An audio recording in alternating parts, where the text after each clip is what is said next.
Greetings everyone. We will continue our discussion on object-oriented programming through C++.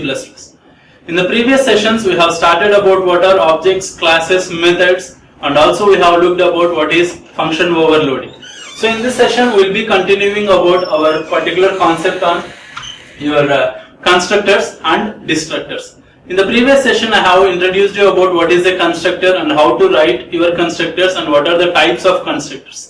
In this session, we will be looking at what are the examples of what are the types of constructors and what is a destructor, what are the characteristics of a constructor and a destructor, and how to write programs in using your constructors and destructors. So in the previous session, I told you what are the types of constructor. I told you what is a constructor. A constructor is a special member function of your class with the same name as your class name, and this will be used to initialize your objects. So whenever you try to create one your object, this constructor will be called. Okay, so if you remember, so this is a special member function which will be having the same name as your class name, and it will be used to initialize your objects. Okay, even if you don't write a particular constructor, by default it will be having one constructor. Okay, in your classes. Whenever you create your object, it will be taking that particular constructor. So constructor can be defined either inside the class or outside the class, as I already told you. So you can define inside the class by using the previous example. So inside the class you can define, or you can define the outside the class by using your scope resolution operator. So I told you this in the previous session itself. So I already told you about what are the three types of constructors. The first one will be calling it as the default constructor. The second one, parameterized constructor. The third one, copy constructor. We will be looking about all these three constructors one by one. So the first one, default constructor, is a constructor which doesn't have any argument, or it doesn't take any argument. It has no parameters. So whatever the constructor you are trying to write, it will not be having parameters. That particular thing will be having default constructor. So as I told you, example of a default constructor, if you see the example. So we are having the constructor here, that is the cube. The name of the class will be same as your function name. So inside the cube we have just written side is equals to 10, and this constructor will be called when you create your object, that is when I create object cube C. So when I create the object, the constructor will be called, that is it will be making side is equals to 10. So if I print C out C dot side, it will be printing the 10 value. Okay, the output will be 10. So what you have to understand is the constructor name will be same as your class name, and you will be writing some code here. Usually this code will contain initialization of your data members. Usually it will be containing initialization of your data members or initialization of your objects. Okay, how this thing will work is, when I first create my object, that is cube C, okay, so this particular creation of the object will call my constructor. So the constructor function will be called.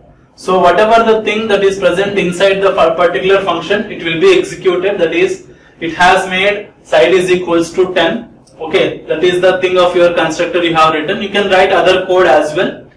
And next what I have written, C out C dot side. C dot side means C dot side will contain the value 10. So it will be printing the 10 value.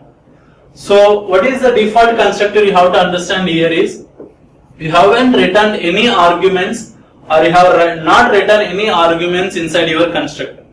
So when you don't write any arguments inside your constructor, we will be calling it as a default constructor or no parameter constructor. So a default constructor is so important for initialization of your object numbers that even if you don't define a particular constructor explicitly, the compiler will provide a default constructor implicitly. Even if you don't write the particular constructor, that is in the previous examples you have not written any constructors. Even if you don't write the constructor, the compiler will defaultly create one constructor while compilation. Okay, that thing will be actually calling it as the default constructor. Okay, you need not write, but it will be taking a default constructor. Okay, so a default constructor can be seen. So if you have this particular thing, your default constructor can be seen in this manner. If you don't write this code, that is if you are keeping this in the codes, so this code is not written in this particular curve. Okay, this particular 3 steps are you have not created one constructor in this code. When you have not created a constructor in this code, what will happen? If I create an object cube C, okay, so since there is no constructor, the compiler will create its own constructor like this. It will create its own constructor without any thing. It will create its own constructor. Now if I try to print this thing, cout c dot side, so since you have not initialized any value into your side, that is you have just created this, compiler created its own default constructor, but it hasn't initialized anything for your side, it will be printing some garbage value or 0. It will be printing 0 or garbage value. So what you have to understand is, even if you don't create your constructor on your own, the compiler will create its own constructor. Okay, but without any initialization. Just it will create one constructor. That thing will be calling it as the default constructor. Okay. So this is about your basic default constructor. Before going to further types of constructor, we will be looking at what are the characteristics of your constructor. So what are the characteristics? They should be declared in the public section only. Okay, whatever the constructor you are writing, you have to declare the particular constructor in the public section only. So if you write your class cube and you have to write your public, inside the public only you can be writing your constructor. So why you have to write it in public means, your object should be able to access this particular thing. As you should have understood in your access specifiers, okay, your objects cannot access the private members of your particular class. Your objects which are present in main cannot access private members of your class. So they have to be public, that's why they can be accessed by your object. So whenever I create an object, the object should be able to call your constructor. If you write this particular thing as private, your objects cannot call the particular constructor. So that is why it has to be declared in the public section of your class. They do not have any return type, not even void. So you should not be writing any return type for your constructor. You should not be writing even void. It should be just an empty thing. Okay, you will not be having any return type. They get automatically invoked when your objects are created. So as I already told you, when I create the object cube C, so when I create the object automatically invokes my constructor. Next, they cannot be inherited through derived class. Okay, though derived class can call the base class constructor. Okay, this particular thing cannot be inherited. You will be understanding the thing in inheritance. This class, sorry, whatever the particular constructor, they cannot be inherited into the derived classes. You will be understanding that in your inheritance. Like other functions, they can have default arguments. Okay, they can be having arguments. Okay, next, we cannot refer to their addresses. I think you remember. So you cannot have pointers to this constructor. You can have pointers to other functions, but you cannot have pointers to this constructor. Okay, constructors cannot be virtual. You will be understanding virtual later. For the time being, know that they cannot be virtual functions. Okay, so these are the basic characteristics of your particular constructor. So we'll be looking at some more of the things. The next thing is the parameterized constructor. In C++, a constructor with parameters or arguments is known as parameterized constructor. So whenever you have parameters inside your constructor, that is if you are having cube int a, so since you are writing some parameters inside the constructor, so this is class cube.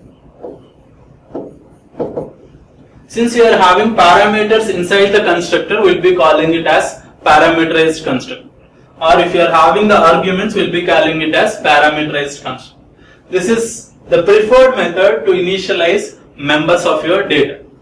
Okay, whatever the thing we have in the previous example, if you see, we are having inside. Okay, So in order to initialize the data members, that is, so this side members, that is, initialize the data members, whatever the data members you have, you can initialize these data members in parameterized constructors. Usually the parameterized constructors will be used to initialize this data members. So we will be writing something like side is equals to A. Okay, so while creating the functions or while creating the objects, we will be writing something like this, cube C of 10. So cube C of 10 means now we are creating one object for the cube class and I am passing the parameter 10 value. So when I pass the parameter 10 value, 10 will go into A will go into the side. So now side, that is whatever the value side, it will be initialized to 10. So I can create another object C1 of 20. Now C1 object will call this constructor with value 20. That is, C1 object will be having the side as 20. So that is how this particular thing will work. So we will be seeing some examples. So if you see properly this parameterized constructor, we are having the basic two steps, that is IOStream and namespace. Then I am creating the class, wall class. Inside the wall class I am having two private members, that is one is length and height. Next I am having the public. Inside the public I have created my parameterized constructor, that is the name should be same as your class name, that is wall. Inside that I am having two parameters, that is double len, remember this is different and this is different, len double hgt. These are two parameters. So what I have done is I have taken length is equal to len, height is equal to hdt. That is, this length value will be initialized by len, this height value will be initialized by hgt. Okay, and this is the parameterized constructor we have created. Apart from that one, I have created another method. This method calculates area, that is calculate area, the return length into height. So we are having first the private members length and height, one parameterized constructor which initialization your data members, and your calculate area method which calculates the area and returns the area. Okay, so this is the class we have written. For the class we have created one main. So inside the main, if you see properly, so this is the main. First I have created one object, wall1. Wall1 is the object with the two parameters 10.5 and 8.6. So length will become 10.5, okay, height will become 8.6. And I have created another object wall2 with 8.5 and 6.3. That is, these are wall1. And for wall2, length will become 8.5, height will become 6.3. So next what I have done is, I have cout, that is I am trying to print wall of the area, wall1 dot calculate area. Now I am calling the method calculate area. When I am calling the method calculate area, what will happen? So it will multiply these two values, that is length into height, and it will give the output here. The second I am calling wall2 dot area, wall2 dot calculate area. Wall2 will calculate these two, that is it will multiply these two values and print the area. So what you have to understand basically from this all these steps is, so when you are having parameterized constructors, that is in the previous slide we have written the parameterized constructor. So when I have the parameterized constructor, I can initialize my data members directly while creating the object. For each object it can be having its own data members. If I want to add two numbers, I can be giving here. If I want to add two different numbers, I can be giving here. I want to calculate the first wall, I am giving here. I am calculating the area of second wall, I will be giving here. So each and every object can initialize its own values separately when you are having your parameterized constructor. Okay. So the third one you have here is the copy constructor. This is somewhat complex compared to the remaining two. So the copy constructor in C++ is used to copy data of one object into another object. So the copy constructor will basically use to copy the data of one object into another object. Okay, remember, copy the data of one object into another object. Data means not the basic thing. So in the previous example, if you see, so the data of object wall1 is 10.5 and 8.6. If I want to copy this data values into wall2, then we'll be using copy constructor. Okay, so how that can be used, we'll be seeing the example. So the previous thing, the same we have written. So first basic two steps, the class wall, and then I have two private members. After that, I have created the parameterized constructor, the same like the previous example. Then if you see here, this is the, what we will be calling it as, we will be calling it as copy constructor. So if you see the example of a copy constructor, first we have to write the same name, function name. After that, inside we have to have object. We have to have the object. So if you see properly, we will be having wall address object. So this will be taking the object of your particular class. We will be taking the object of the particular class. So we have seen length is equal to object length, height is equal to object dot height. So this is an example of your copy constructor. So the copy constructor, okay, what it does? It will copy the data items of one object into another object. Okay, this will be one object, this will be another object. Inside the parameter we will be passing one object. Okay, we will be taking that object values and copying it into another object values. So the third one is same like your previous, that is calculating area. If you see how we are writing the class, we will understand what is the use of your copy constructor. So first remember that copy constructor copies values of one object into another. So if you see the class, so first we have created one object with 10.5 and 8.6 values. Okay, so next I have printed that area, that is 10.5 into 8.6. Okay, next I have created, if you see here, one object wall2, I am creating wall2 is equal to wall1. This is where your copy constructor will apply. So when I write wall2 is equal to wall1, the data items of wall1 will be copied into wall2. What are the data items of wall1? That is 10.5 and 8.6. So this 10.5 and 8.6 will be copied into wall2's data objects. That is, wall1 will be having its own data items, that is 10.5 and 8.6. So wall2 will be having initially the empty things. When I create the object and assign wall1 is equal to wall2 or wall2 is equal to wall1, what I am telling is I have to copy the object values of wall1 into wall2. So here your copy constructor will be invoked. Your copy constructor will be invoked. Inside the copy constructor, if you have remembered, so that is wall1 value will be copied into wall2's length, wall1's height will be copied into wall2's height. Wall1's length will be copied into wall2 length, wall2's height will be copied into wall2's height. Okay, so next we will be printing the area again. So again we will be getting the same value, that is whatever the 10.5 into 8.6 value will be getting the result here. So the copy constructor is basically used for this purpose, where you are trying to copy the data items of one object into another. Okay, so this is an example of your copy constructor. The second important thing you have to understand as a part of this session is your destructor. So what is a destructor?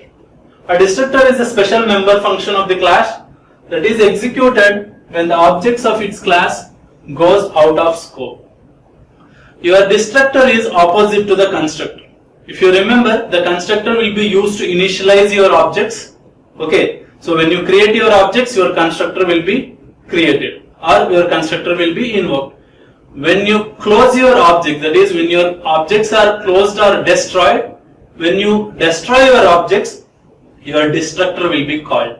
Okay. Or when you are trying to close your main, or when you are trying to close the scope of your particular objects, okay, then your destructor will be called. So if you remember, you will be having main and you'll be creating your objects, cube C1. Okay, when I create the object, your constructor will be called.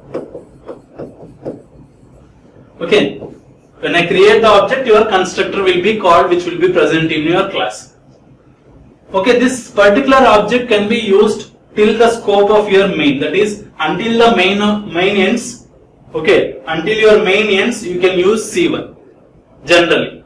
Okay, if you use delete objects, you can be able to delete the objects in between. Okay, in between somewhere you can delete the objects, but usually until your particular close of your main happens, your C1 will be able to execute until the end. Okay, so until the scope is present, your C1 will be present. But once your scope is over, that is once your main is closed, that at the time C1 scope is over. Once the C1 scope is over, then a destructor will be called. When you are creating objects, you are calling your constructor. When you are removing or deleting or destroying your objects, your destructor will be called. So your objects can be destroyed by using either a delete method, or it can also be destroyed when your scope is closed, or when a particular object scope goes out of your scope.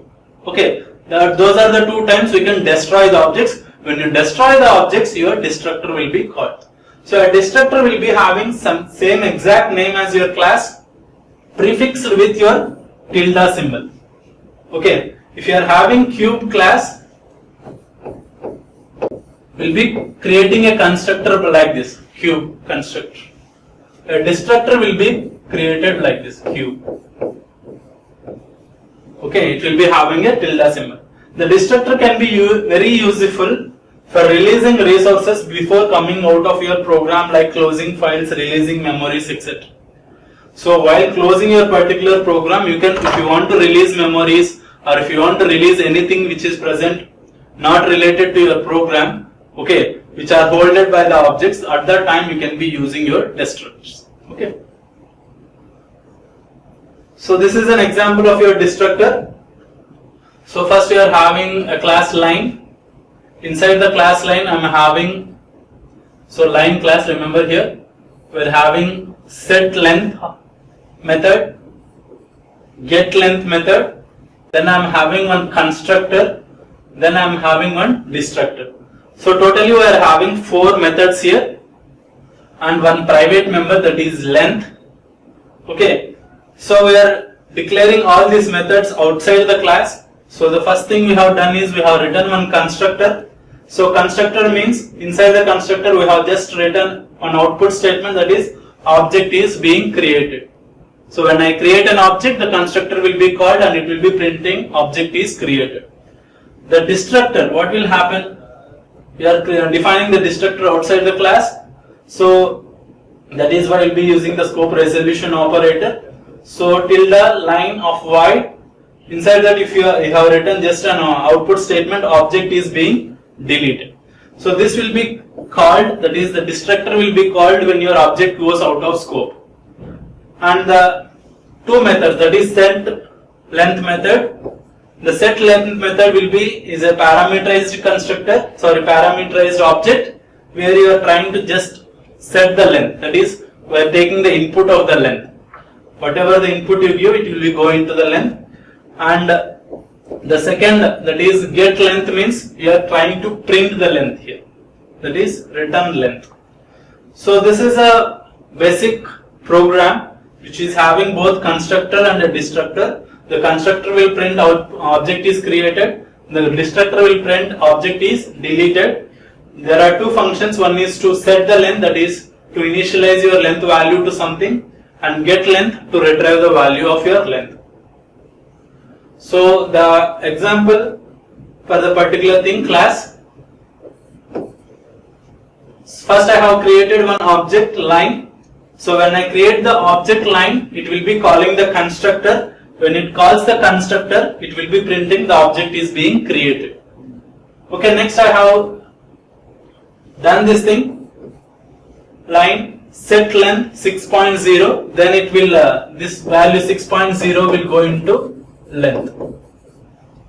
6.0 will go into length. The set length method will be called.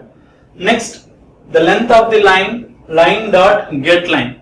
Line dot get line means whatever the 6.0 value, it will be returned to the get line method. So 6 point line, that is, it will be printing this particular cout statement will be printing this thing, length of line 6. Okay. After that, we are writing return. So when I have this one, the object scope closes. When the object scope closes, what will happen? The destroyer will be called or your destructor will be called. When the destructor is called, the destructor method will print this particular thing. The object is being deleted. So the destructor will be useful when the particular object is going out of scope. So the line object is going out of scope here. At that time, this particular line will be printed. So this is how your destructor will work. So what are the characteristics of your destructor? As I told you, it will be having the same name as your function. It will be having a tilde before. Okay. And the destructor cannot have arguments. Just like your constructor can have arguments. We will be having parameterized constructors. But we don't have a parameterized destructor. Just we have one default destructor, that's it. Next, there are no return types just like constructors. The destructors doesn't have any return type. So this cannot be overloaded. Overloaded in the sense, I think you remember what is overloading. So if you are having class cube, okay, you can be having one default constructor. You can be having another parameterized constructor in the same thing. That is, you can be having two constructors with the same name like your class. This will be calling it as constructor overloading. Okay, in the constructor overloading, we can be having two constructors with same name. So we can overload the constructors, but we cannot overload the destructors. We can be having only one destructor.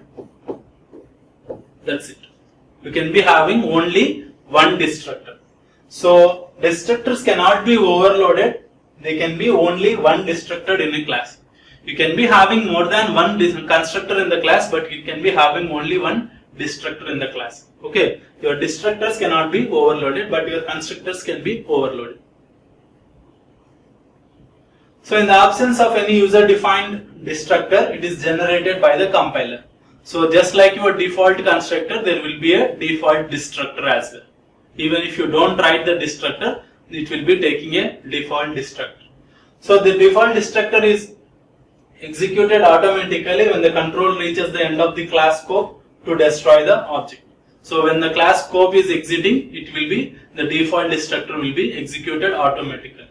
They cannot be inherited. Just like your constructors, your destructors cannot be inherited.